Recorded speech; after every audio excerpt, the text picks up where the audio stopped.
Assalamualaikum warahmatullahi wabarakatuh. Innal hamdalillah nahmaduhu wa nasta'inuhu wa nastaghfiruh wa na'udzu billahi min syururi anfusina wa min sayyiati a'malina. May yahdihillahu fala mudhillalah wa may yudlil fala hadiyalah. Asyhadu an la ilaha illallah wa asyhadu anna Muhammadan abduhu wa rasuluh la nabiyya ba'da. Allahumma salli wa sallim ala nabiyyina Muhammad sallallahu alaihi wasallam wa ala alihi wa sahbihi wa man sara ala nahjihi ila yaumiddin, amma ba'd. Ayo ikhwah, kita lanjutkan kajian tafsir masih di surat ke-9 At-Taubah. Kali ini ayat ke-79. A'udzu billahi minasy syaithanir rajim. Alladzina yalmisunal muttawwi'ina minal mu'minina fis sadaqat walladzina la yajiduna illa juhdahum fayaskharuna minhum sakhirallahu minhum walahum adzabun alim. Alladzina, orang-orang yang, berarti ini di tengah ya. Ini masih kaitannya dengan yang kemarin. Karena itu sifat orang yang punya karakter yalmizun, mencela, muttawi'in. Muttawi'in katanya asalnya mutatawwi'in, orang yang tatawu'. Tatawu itu apa? Kita dapati dalam surat Al-Baqarah yang menyampaikan tentang puasa. Faman tatawwa'a, tatawu itu perbuatan sunnah. Salat tatawu berarti salat sunnah. Nah, orangnya namanya mutatawwi'in. Tapi di sini toknya dibuang, kemudian diganti tok. Taknya dibuang diganti tok. Muttawwi'in. Asalnya mutatawwi'in. Ya, karena tak dan tok itu berdekatan. Mutatawwi'in. Jadi muttawwi'in. Orang yang muttawwi'in, orang yang nyunah. Mereka mencela orang yang nyunah, tatawu'. Siapa yang nyunah? Minal mu'minin, dari orang-orang mukmin. Tatawu' apa? Tatawu itu kan nyunahnya banyak. Dalam hal apa? Fis sadaqat, dalam hal sedekah. Kalau kita lihat di terjemahan Kementerian Agama, artinya begini: mencela orang-orang yang beriman yang memberikan sedekah. Ya. Walladzina, bukan saja orang yang sedekah. Tuh, tapi orang yang enggak sedekah. Yang sedekah di paido, yang enggak sedekah ya di paido juga. Walladzina la yajidun, dan orang-orang yang tidak mampu. Orang-orang yang enggak ketemu, enggak nemu. Maksudnya enggak nemu sesuatu untuk ditatawukan. Illa juhdahum, kecuali kesanggupan mereka. Fayaskharuna minhum, maka mereka mengejeknya. Sakhirallahu minhum, Allah akan mengejek mereka. Ya, walahum adzabun alim, dan bagi mereka azab yang pedih. Nah, kita lihat tafsirnya. Pertama dikemukakan oleh Imam As-Sa'di, guru dari Syekh Utsaimin. Wa hadza aidan min makhasil munafiqin. Ini adalah ayat yang menyampaikan tentang ejekan-ejekan orang munafik. Ya. celoteh-celoteh orang munafik. Fakanu qabbahumullah, maka mereka la yad'una syai'an min umur Islam wal muslimin yarawna lahu maqalan. La yad'un, mereka selalu berkomentar apa aja dia omong dari kaum muslimin. Ya, selalu ada maqal, ada omongan. Illa qalu wa ta'anu, kecuali mereka berkomentar dan mencela. Ya, karena memang niatnya benci. Karena udah nggak suka, jadi apapun yang dilakukan oleh orang, apalagi yang tidak menyenangkan, ya, yang menyenangkan aja dicela, baghyan wa udwanan, karena dengki dan permusuhan. Falamma hathallahu wa rasulullah ala sadaqah badar muslimun ila dzalik. Ketika Allah meminta kepada Rasulnya agar sedekah, maka orang Islam mudah mengejar untuk sedekah sebisanya. Ceritanya gitu. Wa bazzalu min amwalihim, dan mereka memberi hartanya. Kullun ala hasabi halih, masing-masing sesuai kesanggupan. Ya, jazakallah. Minhumul mukthir, ada yang ngasih banyak. Wa minhumul muqil, ada yang sedikit. Wa yalmizun al-mukthir minhum, yang banyak dikritik. Apalagi yang sedikit. Apa katanya kritiknya? Bi anna qastahu bi nafaqati riya wa sum'ah. Pamer katanya. Tuh, yang ngasih banyak dikritik pamer katanya. Wa qalul muqil al-faqir, kepada yang sedikit mereka komen juga. Apa komennya? Innallaha ghaniyun an sadaqati hadza. Allah kaya, masa ngasih cuma segitu. Allah tidak butuh yang segini. Jadi kepada yang banyak aja dikritik, apalagi yang dikit. Yang banyak dituduh riya, yang sedikit pelit. Fa'anzalallahu ta'ala, maka Allah menurunkan ayat alladzina yalmizun ay ya'ibun, artinya mereka mengaibkan, mencela al-muttawi'in minal mu'minina fis sadaqat, orang-orang yang tatawu' dari kalangan mukminin dalam sedekah. Fayaqulun, mereka mengatakan mura'un, yang memberi banyak adalah orang riya. Qastumul fakhru, tujuannya adalah sombong, pesohor. Sohor ngasihnya banyak. Waria dan dia. Yalmizun yalladzina, begitu juga orang yang tidak menemukan kecuali kesanggupan mereka. Fayukhrijuna mastata'u, mereka mengeluarkan apa yang mereka mampu. Yang fakir ngasihnya dikit. Wa yaqulun, dan mereka berkata Allah ghaniyun an sadaqatihim, Allah kaya dari sedekah mereka. Kalau segini mah Allah nggak butuh. Yaskhuruna minhum, mereka mengejeknya. Faqubilu ala sani'ihim bi anna sakhirallahu minhum wa lahum adzabun alim. Maka Allah menjawab sikap mereka itu dengan akan mengejeknya. Sakhirallahu minhum, dan mereka akan mendapat azab yang pedih. Fa innahum jama'u fi kalamihim hadza bayyinu iddatim mahadir. Maka mereka mengumpulkan hal-hal yang tidak terpuji. Apa saja? Tattabu'um li ahwalil mu'minin. Mereka selalu mencari kesalahan. Jadi ya, hal-hal yang tidak terpuji dari mereka, pertama selalu mencari kesalahan, nitik-nitik mana yang patut dikritik. Ya dasarnya orang benci kan begitu. Yang kedua, hirsuhum ala yajimakalan yaquluna fihim. Mereka selalu berkomentar buruk. Yang kedua, kemudian dalam surat An-Nur ayat 19, surat 24 ayat 19, ini juga seirama dengan ayat ini.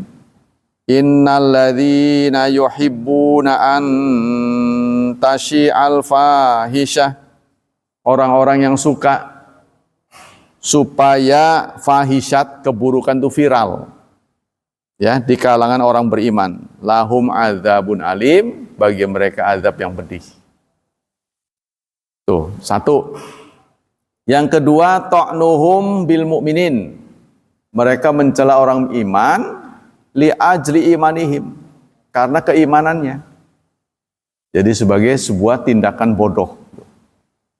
Ya. Kufran billah, karena mereka kufur, wa bughdan liddin, dan benci. Nah, jadi dasarnya memang sentimen. Yang ketiga, anna lamza muharram. Mencela itu haram. Bal huwa min kabairi dzunub, bahkan termasuk dosa besar. Fi umurid dunya, dalam urusan dunia. Wa amal lamzu fi amri ta'at fa aqbahu aqbah. Adapun mencela dalam urusan agama itu lebih parah. Ya, urusan dunia aja nggak boleh. Selanjutnya, hal yang tidak terpuji dari mereka, annaman ata Allah wa tatawa'a bi khislatin min khisali khair fa innal ladzi yanbaghi huwa i'anatuhu. Melihat orang yang taat kepada Allah, ya, atau berbuat baik, seyogyanya kita menolong, bukan mencela. Tuh, ya, wa tansyituhu, dan memberi semangat. Seharusnya begitu. Wa haula qasadu tasfitahum. Mereka terbalik, malah membuat down. Ya, semangatnya runtuh dengan dicela. Pamer itu mah yang sedikit pelit. Dia apa jadi komen. Kemudian selanjutnya anna hukmahum ala man anfaqa malan katsiran bi anumura. Mereka mengatakan orang yang berinfak banyak itu adalah riya. Ghalatun fahishan, itu suatu kesalahan besar. Wa hukmun al ghaib, serta menjudge orang tanpa dasar. Wa rajumun bidzan, dan hanya ngira-ngira. Karena hati orang kan nggak bisa dibaca. Ya. Kan dalam ayat kan ada intubdus sadaqat fa ni'mahi. Kalau mereka memamerkan sedekah, maka itu baik-baik saja. Memamerkan, karena urusan hati kita nggak pernah tahu. Walaupun bagusnya jangan dipamerkan. Selanjutnya, apa hal tercela? Anna qaulahum li sahibi sadaqalillah Allah ghaniyun an sadaqati hadza kalamun maqsudu batil. Mereka, ucapan mereka kepada orang yang miskin ketika memberi sedekah sedikit, ya, Allah tidak butuh ini. Nah, kata-kata mereka, ini ucapan yang batil.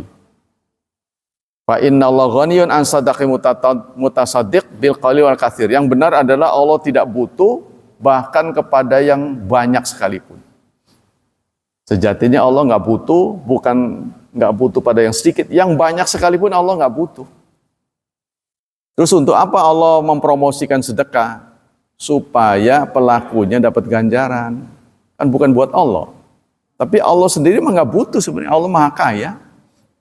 Jadi dengan mengatakan Allah nggak butuh sedekah yang sedikit itu salah. Sedekah yang banyak juga nggak butuh. Bal wa ghaniyun an ahlis samawati wal ard. Bahkan Allah tidak butuh langit dan bumi. Ya, walakinna ta'ala amara ibad bima hum muftaqiruna ilaihi. Tetapi Allah menyuruh hamba untuk sedekah ini demi kepentingan hamba itu sendiri supaya nilainya nambah. Tuh, supaya nambah nilainya. Fallahu wa in kana ghaniyan anhum fahum fuqara. Allah itu kaya, mereka yang miskin. Tuh. Maka Allah menyampaikan famay ya'mal mithqala dzarrah khairan yarah. Untuk dilihat. Siapa yang dilihat? Ya orang itu. Tapi Allah sendiri tidak butuh. Ya, itu menurut Imam Sa'di. Yang kedua disampaikan oleh Ar-Razi. Wa'lam anna ikhrajal malit li talabi mardatillah qad yakunu wajiban. Mengeluarkan harta untuk mencapai ridha Allah ada yang wajib, ya. Contohnya zakat. Ada yang wajib. Wa qad yakunu nafilah. Kadang-kadang ada yang sunnah, bukan wajib. Nah, yang sunnah itulah yang dimaksud oleh ayat ini. Jadi, yang sunnah, orang melakukan sunnah dicela. Ya. Qad yafayaz bi katsir ka Abdurrahman. Ada yang dalam memberi yang sunnah itu ngasihnya banyak. Siapa orangnya? Abdurrahman bin Auf, Utsman bin Affan. Abdurrahman bin Auf dan Utsman bin Affan. Bahkan saking banyaknya uang Utsman bin Affan sampai sekarang masih ada. Ya, karena beliau memberikan berkilo-kilo emas, minta uang ini digolengin. Sampai sekarang uang itu masih ada.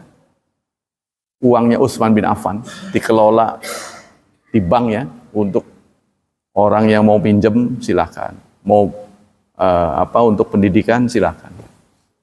Sampai sekarang, bayangin orangnya meninggal sudah ribuan tahun. Ya, saking kayanya. Waqad yakunu fakiran fayat bil qalil. Ada juga yang fakir sehingga dia ngasihnya sedikit. Wa huwa juhdul mukil, namanya juhdul mukil. Mukil itu orang yang sedikit, juhdun itu upaya. Ya, upaya maksimal dari orang yang kurang. Wala tafawut baina babaini fi istiqai thawab. Kedua-duanya dapat pahala. Li'anal maqsuda min amal zahira kaifiyatun niat. Karena yang dihitung oleh Allah bukan kuantitasnya, tapi kualitasnya. Jadi yang ngasih sedikit bisa jadi nilai di sisi Allah lebih besar daripada yang banyak. Ya, karena sedikit menurut yang banyak. Kalau sedikit menurut yang banyak, kalau sedikit menurut yang sedikit, banyak itu. Ya, artinya uang 10 juta untuk orang kaya boleh jadi tidak lebih berarti daripada 1.000 rupiah untuk orang yang nggak mampu. Dia ngasih 10 juta, orang miskin ngasih 1.000 rupiah. Boleh jadi yang 1.000 rupiah itu 50% dari hartanya. Sementara yang 10 juta mungkin nggak sampai 1% dari hartanya. Karena dia punya uang bermiliar-miliar. Ya kan? Jadi jangan dilihat angkanya. Faqad yakun qalil alladhi ya'ti bil fuqara aktsara mawqi'an indallah. Karena boleh jadi yang sedikit yang diberikan oleh orang fakir nilainya lebih berarti di sisi Allah daripada banyak yang diberikan oleh orang kaya. Tuh, kata Ar-Razi. Summa inna ulaikal juhal minal munafiqin maka yatazawazu nadhrum min anzawair umur. Kemudian orang-orang munafik itu hanya nyawang. Kerjanya cuma nyawang, komentator. Hanya komen saja. Ya. Fa ayyaru dzalika fakir, lalu mereka menistakan orang yang miskin, yang hanya memberi sedikit. Dipaido. Yang memberi banyak dipaido, yang sedikit apalagi. Wa dzalika ta'bir yahtam wujuhan. Al-aul yakun inna li faqri muhtajun ilaihi. Pertama, yang patut kita tinjau, orang miskin memberi sedikit, boleh jadi dia nggak punya. Bagaimana dia mau memberi? Kan? Faqidu syai' la yu'tihi. Orang yang tidak mampu tidak akan bisa memberi. Illa anna hadza min mujibati fadilah. Tapi karena mereka mengejar keutamaan. Jadi karena mereka tahu sunnah, pahalanya banyak, dia nyempet-nyempetin keluar. Padahal dirinya butuh. Ya inilah sikap orang mu'thir.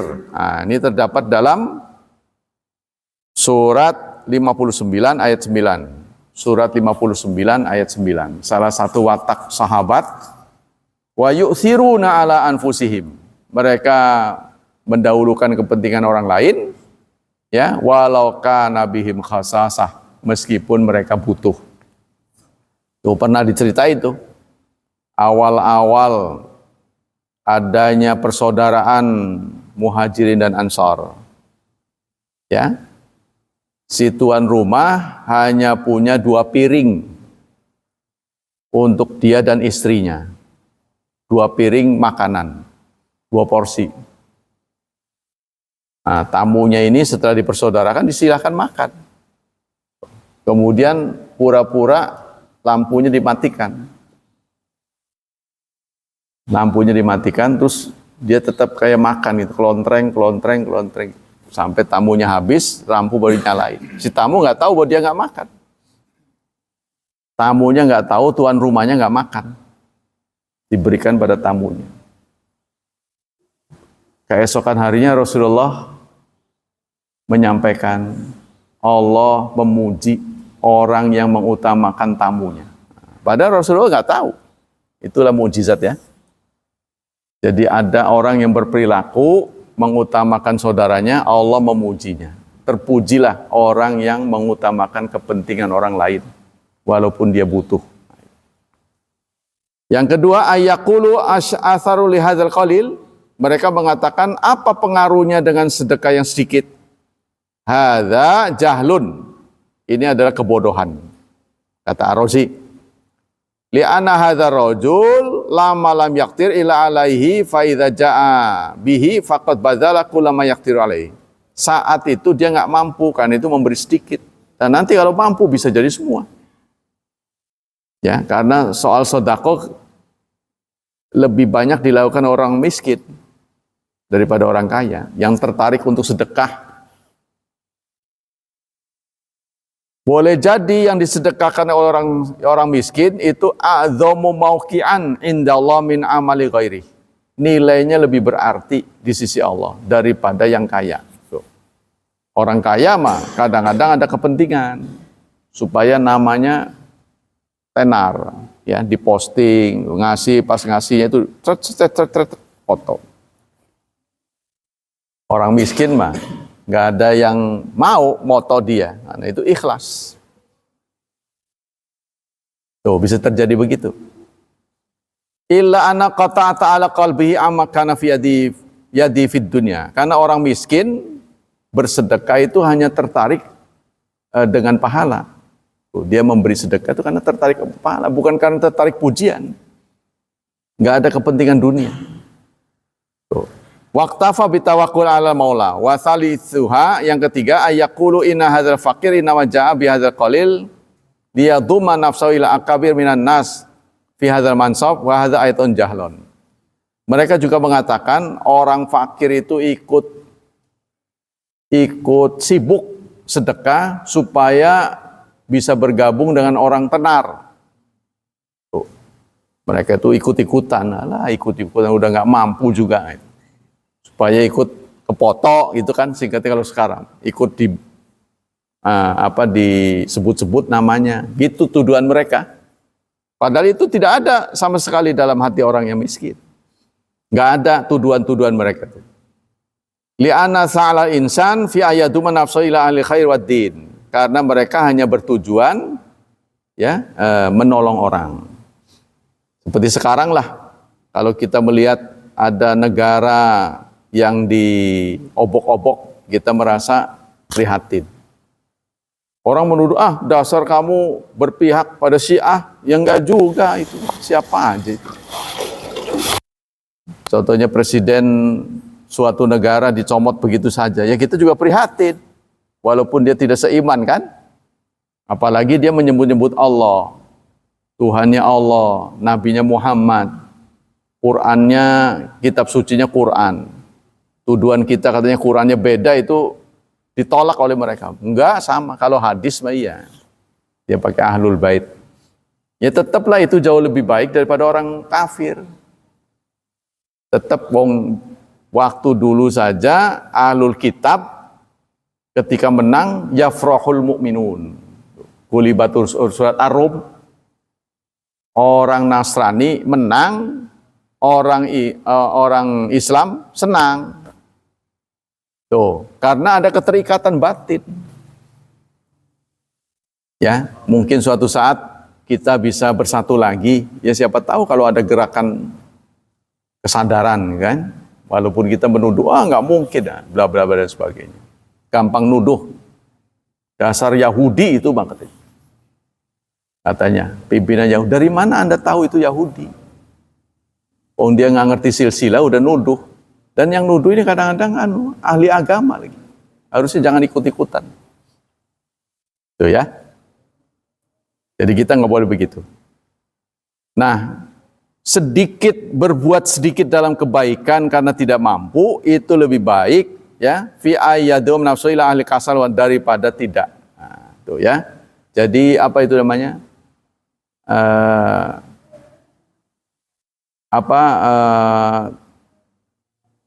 Lebih baik kita sedikit daripada tidak sama sekali. Saya lupa itu, saya kaidah itu ya. Ya, nantilah. Hadis sekarang. Hadis tentang sedekah. Sedekah sedikit. Dari Ibnu Mas'ud, lama amara Nabi sedekah, kunna natahammal. Ketika kami disuruh sedekah, kami payah. Ya, kami berusaha dengan kemampuan. Natahammal itu kayak orang mikul. Jadi orang yang nggak mampu berusaha jadi buruh untuk mengejar target. Begitu ada seruan sodako, ada singkatnya kalau dalam bahasa Indonesia berusaha mencari upah, natahamal. Ada yang menjadi kuli panggul. Ya saya kerja ya gitu. Untuk apa? Untuk mendapatkan uang, lalu uang itu sodako untuk Rasulullah. Bukan untuk dia. Jadi karena mereka tertarik dengan promo ini. Jadi begitu ada promo pahala, kunna natahammal. Kami saling mencari muatan, mencari pekerjaan. Yang enggak kerja, cari kerjaan. Faja Abu Ukail binis fisa, maka datanglah Abu Ukail dengan separuh sok.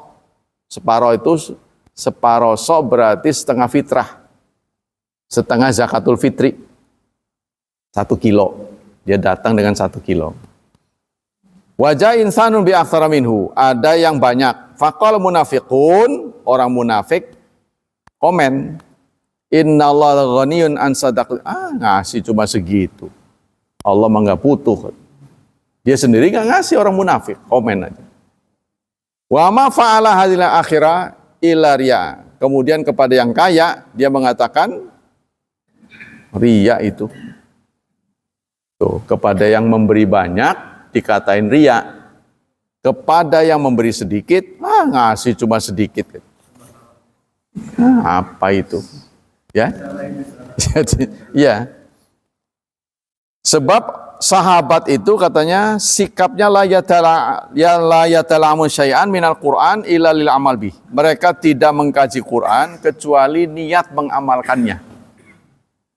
Sehingga mereka rata-rata belajar itu 10 ayat, mereka hafal dulu. 10 ayat mereka hafal dulu. Sebelum hafal mereka nggak ngaji dulu. Dulu ada yang nerapin begini. Ada kiai yang nerapin begitu. Nah setelah diterapin, bubar orangnya. Karena kan kita nggak bisa ngikat. Jadi diberi 10 ayat. Sebelum hafal dia nggak boleh datang. Sebab kalau datang dites, yang kemarin apa? Kalau nggak hafal dimaki-maki. Lah akhirnya pada nggak datang. Sepi akhirnya. Nah, kita umat Islam itu sekarang begitu. Tambah dimaki, tambah jauh. Ya nggak bisa seperti dulu. Kalau di zaman saya aja kan nggak hafal, sini tangan. Ya, hukumnya begitu. Guru saya. Sekarang kita berbuat begitu nggak bisa. Bisa diaduin. Kalau sekarang ya bukan ngelus dada. jadi guru-guru sekarang kurus-kurus. Ya kan? Tapi sekarang kita ada fenomena menarik, saudara. Sekarang ada kegiatan namanya KKRI. Saudara sudah dengar belum? KKRI itu singkatan dari Korps Kadet Republik Indonesia. Korps Kadet Republik Indonesia ini berasal dari pelajar-pelajar yang dikerahkan untuk belajar militer, dididik oleh Kodam. Tujuannya apa? Untuk bela negara. Alhamdulillah. Jadi kita sudah waspada, ya. Karena siapa tahu di Venezuela kan, ya siapa tahu kan, ini kan tanda-tandanya sudah ada. Contohnya kita tidak bisa melarang langit kita dilintasi oleh pesawat dia. Bayangin, kan sudah gawat itu. Ya kita serba salah sih ya. Karena kita memang kekuatan yang lemah kita. Nah, kita kembali sini. Hadis yang kedua dari Abi Hurairah. Pernah seseorang bertanya kepada Rasulullah, "Ya Rasulullah, punten Rasulullah, ayu sadaqah afdal?" sedekah seperti apa yang afdal? Seorang sahabat bertanya pada Rasulullah. Rasulullah menjawab apa? Juhdul muqil. Upaya maksimal dari orang yang nggak mampu. Mukil itu orang yang sedikit, dari kolil, orang yang sedikit. Juhdun itu jihad. Jihad orang yang nggak mampu. Dia nggak mampu tapi dia berusaha sedekah. Jadi tadi ceritakan sahabat begitu ada saran untuk sedekah, yang tadinya nganggur segera mencari upah. Buat sedekah bukan buat dia. Itu yang luar biasa dari sahabat. Ya, bahkan perempuan itu yang lepasin itu buat ngasih. Istilahnya ada sahabat yang kayak kita lah, muterin gitu kan. Siapa yang mau sedekah? Iya. Bahkan ada yang lepas ini perhiasan, anting segala di zaman sahabat. Itu luar biasa, ya. Jadi Rasulullah menjawab apa? Judul mukil. Upaya maksimal dari orang yang nggak mampu. Wabda biman ta'ul. Tapi Rasulullah melanjutkan, mulailah dari orang yang menjadi kewajibanmu. Tuh. Jadi kamu jangan memberi kalau punya tanggungan.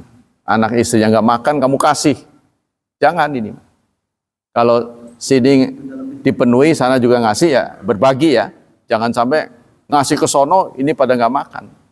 Kalau dirimu boleh, tapi anak istri juga orang kan. Jadi nggak boleh kita menyengsarakan anak istri demi sedekah pada orang lain, nggak boleh. Tapi kalau berbagi ini sedikit boleh. Tapi kalau kita nggak sama sekali buat orang, itu boleh. Dirimu saja, gitu ya. Wabda biman ta'ul, mulailah dari yang menjadi tanggung jawabmu.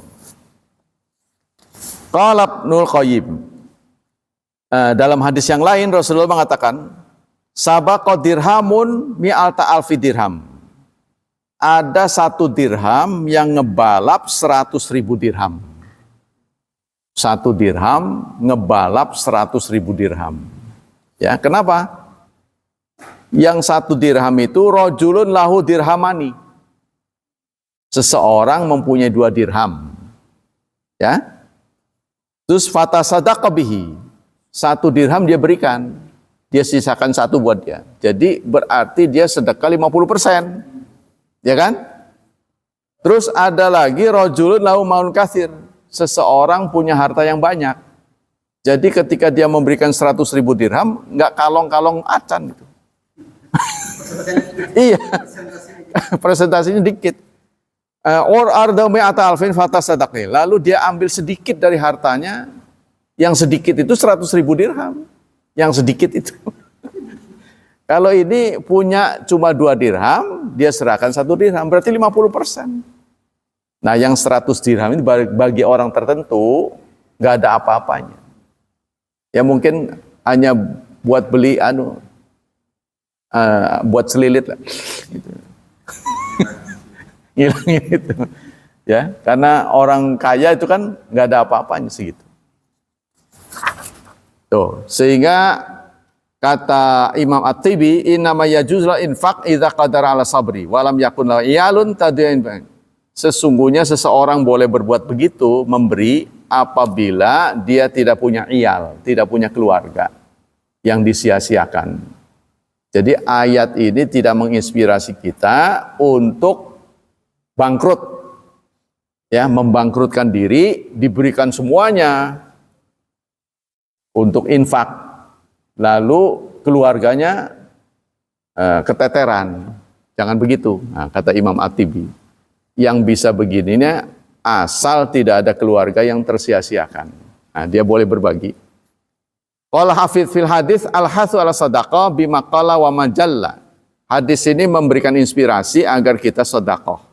Baik sedikit apalagi banyak. Wa ala yahtakira ma yatasad, dan jangan merasa malu dengan sedekah yang sedikit. Kita jangan malu dengan sedekah yang sedikit. Wah, nanti banyak lah, jangan nunggu banyak karena umur kita nggak pernah tahu. Ya. Apa yang Anda berikan itu sudah permanen catatannya. Apa yang Anda berikan. Jadi kalau kita sudah memberi, sudah sampai ke orangnya, sudah dapat nilai.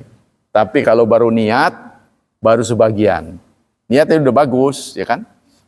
Nah, kalau belum sampai, berarti belum tercatat secara permanen. Tuh. Karena malaikat tuh hanya melihat fisiknya. Niat itu kadang-kadang nggak bisa dibaca oleh malaikat, tapi bisa dibaca oleh Allah. Karena Allah memerintahkan yang kamu lihat saja. Jadi tidak boleh urusan hati. Urusan hati nanti Allah. Wa anal yasir minas sadaqah yastur mutasaddiq minan nar. Dan sedekah yang sedikit itu kadang-kadang bisa menyebabkan seseorang terhindar dari api neraka. Kan ada hadis juga, sedekahlah walaupun separuh kurma. Ya kan? Bahkan Aisyah pernah kedatangan tamu, dia hanya bisa memberi 2 butir kurma. Tuh, rumah tangga Rasulullah yang begitu hebat. Ya, dikagumi oleh 2 negara adidaya, tapi rumah tangganya itu nggak banyak isinya. Saat Rasulullah wafat, sahabat hanya mendapati sepotong roti yang sudah dimakan, masih tersisa. Jadi Rasulullah kalau makan rupanya nggak sekaligus, akan taruh lagi. Jadi rumah tangga Rasulullah yang menggegerkan dunia itu hanya tersisa sepotong roti yang sudah dimakan. Kalau kita kan terigu masih banyak, minyak belum dipakai, masih disegel. Ya, roti kalengan masih numpuk. makanya yang pulang mudik nggak balik-balik karena itu masih banyak. Jadi udah habis saya mudik. Wallahu a'lam bishawab. Kita ganti pelajaran.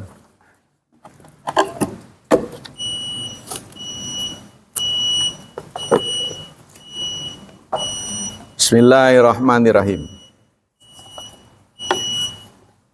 Syurutun nikah. Syarat-syarat nikah. Sekarang akan menyampaikan tanya jawab tentang syarat-syarat nikah. Ada penanya mengatakan, "Aradu alaikum muskilati." Saya ingin menyampaikan problem.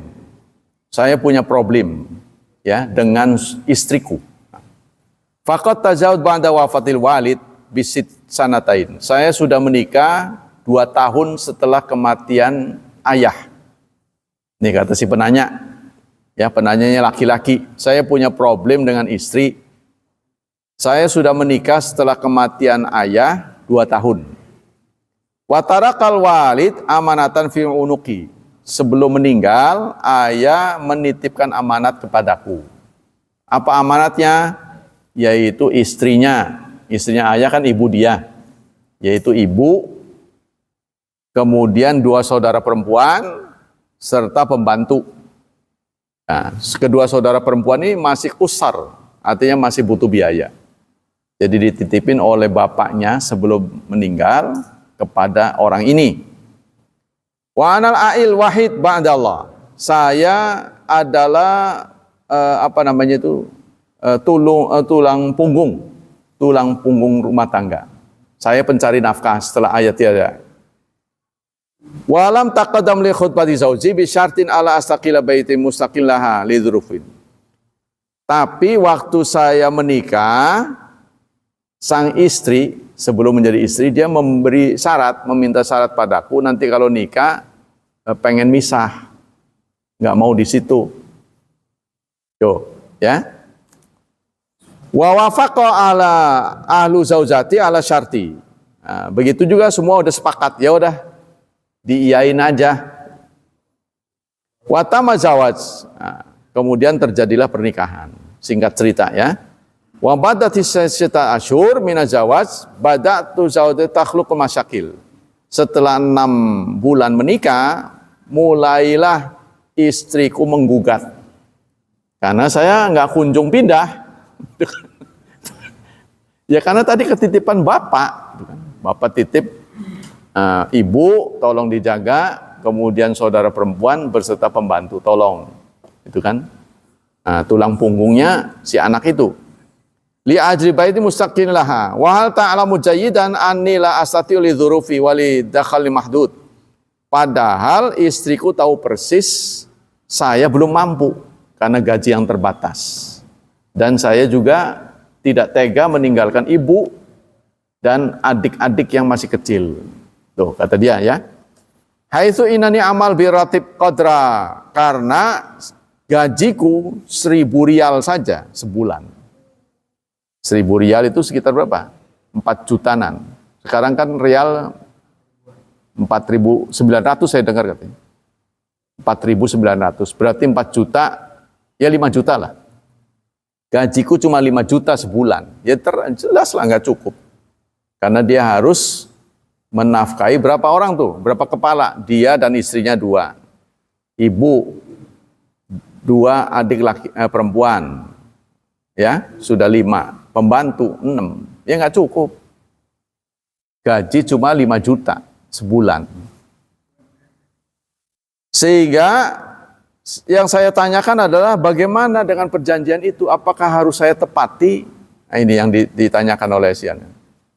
Dijawab oleh Syekh Utsaimin, madama bainakum syartu indal aqdi alla taj'ala baitan mustaqil fa amrukum ilal qadhi. Kalau syarat ini harus dipenuhi. Kalau Anda di kemudian hari menghadapi sesuatu sehingga tidak bisa memenuhi syarat, maka Anda harus komplain kepada hakim. Yang bisa membatalkan itu hakim. Jadi Anda komplain ke mahkamah, sampaikan problemnya, kata Syekh Utsaimin. Wal qadhi huwa alladhi yahkumu bainakuma, karena terjadi di luar ekspektasi. Nah, ya kan? Kalau saran dari Syekh Utsaimin begini, as'alallah al-hidayah li jami' wa yanbaghi laka an na'rifa masyakil allati hasalat baina ummika wa zaujika. Sebaiknya kalau kita tidak mampu jangan janji gitu loh. Jadi janji apapun sebelum pernikahan itu harus ditepati. Contohnya nanti tinggalnya di mana? Saya beliin rumah. Contohnya gitu, nggak mikir-mikir lagi. Contoh ya. Biasanya kan kita kan, waduh semangat 45 kalau nggak mikir-mikir lagi gitu. Pokoknya terjadilah supaya, iya apa aja dia minta. Ya seperti Sangkuriang kan sampai tuh saking pengen kan apa aja gitu. Membikin sekian 1.000 ya gitu. Nah, di luar kemampuannya itu contohnya ya. Jadi orang untuk mengikuti kemauan calon ya, bukan calon. Kalau sudah bukan calon mah males tuh. Demi cinta sampai segitu. Nah, saran dari Syekh Utsaimin yaitu tadi, Anda mikir-mikir dulu kalau mau janji. Sebab janji yang berhubungan dengan akad nikah itu harus dipenuhi. Ya, jadi contohnya begini, saya mau dinikah asal. Nanti kalau sudah menikah, kita punya rumah terpisah. Ya nggak harus sendiri, nggak harus milik. Ya, pokoknya ngontrak tak apa, pokoknya nggak boleh bareng mertua. Contohnya. Itu harus dipenuhi. Kalau akad kita karena kaitannya dengan itu. Pertanyaan kedua, ya, jadi saya saran, kata Syekh Utsaimin, kalau Anda ingin nego kembali, harus mendatangkan qadhi.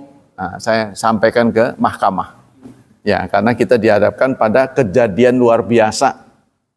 Tadinya ekspektasi saya begini, kok jadinya begini. Nggak berhasil memenuhi. Nah, itu kalau untuk membongkar perjanjian harus di qadhi. Kalau istrinya ikhlas, ya nggak apa-apa kan itu delik aduan. Kan ini sifatnya delik aduan. Kalau istri merasa ya udahlah nggak apa-apa mas, saya terima. Tuh, tapi kalau dia menggugat, ya tetap kita harus memenuhi. Karena itu syarat itu harus dipenuhi, singkatnya. Pertanyaan kedua, ta'ahatu mau zauji ala yatazu ahadan minna. Saya sebelum menikah berjanji pada istri tidak akan menikah kecuali pada dia. Maksudnya orang wayuh. Ya. Ya. Kita akan menjadi suami istri seumur sehidup semati. Istrinya juga begitu. Pokoknya kita kecuali kamu. Ceritanya begitu, saking semangatnya. Illa anataza, kecuali kalau terjadi sesuatu, pokoknya kalau kasusnya itu terjadi pada perempuan, baru kamu boleh. Ya, jadi dia berjanji tidak akan menikah kecuali dengan istrinya saja, kecuali yang akan menggugat saya. Tuh, kalau istrinya macam-macam, baru dia boleh. Saya menikah lagi, baru kamu boleh nikah lagi. Itu perjanjiannya katanya. Ya. Apakah saya harus melanjutkan syarat seperti ini? Itu yang ditanyakan pada Syekh Utsaimin. Kalau syarat begituan tuh boleh dijalankan enggak? Dijawab oleh Syekh Utsaimin, la yajuzu, tidak boleh. Syarat yang batil tidak boleh dieksekusi. Ai la yajuzu li zauji, tidak boleh seorang suami mensyaratkan istrinya tidak boleh menikah kepada siapapun. Ya. Wa dzalika li anu munafin syar'i, karena melanggar syariat. Jadi contohnya syarat kamu tidak boleh wayuh, nggak boleh. Karena itu melanggar syariat. Iya, tidak terlarang. Tapi kitanya juga harus ngerti, wong gaji cuma segitu, wayuh. Jadi mentang-mentang nggak dilarang terus katanya nggak dilarang. Ya memang nggak dilarang, tapi Anda tahu diri dong. Nekat itu. Lalu dibawa-bawa nama ustadznya. Kata ustadz itu, waduh ya, pertengkaran keluarga melibatkan ustadz jadinya. Ustadz nggak tahu apa-apa. Diserang. Jadi bapak yang dulu, aduh, ada tanggung jawab. Iya. Fa innal ladzi la yahilu nisa'uhu min ba'di, hanya nabi tuh yang punya syarat istrinya tidak boleh nikah lagi. Hanya nabi. Ya kan? Tapi nabi yang memberi syarat bukan nabi, Allah. Jadi setiap istri nabi, Allah sudah mengambil syarat tidak boleh menikah lagi kalau dicerai nabi. Nggak boleh nikah lagi.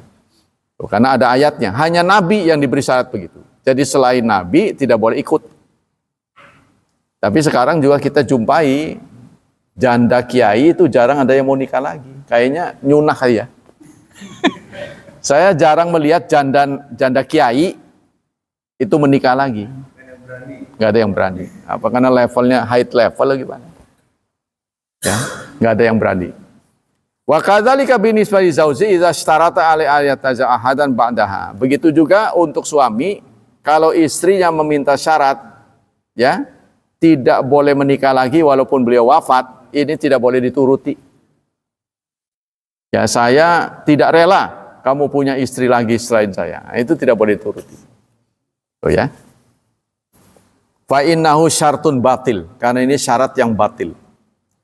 Fa inna zauja hur, karena seorang suami adalah hurun, merdeka sebelum dia punya 4. Ya kan? Kalau sudah 4 tidak merdeka kecuali dia lepas 1. Lepas 1 boleh, lepas 1 boleh. Tapi kalau sebelum 4 dia merdeka. Tapi ini nggak boleh dengar ibu-ibu ini. Lahu ayatazawaz ma syaa, dia boleh menikah dengan siapapun. Hatta walau kana zaujatu ma'ahu. Walau kana zaujatu ma'ahu ila idza syarat alai indal aqdi ala yatawa alaiha.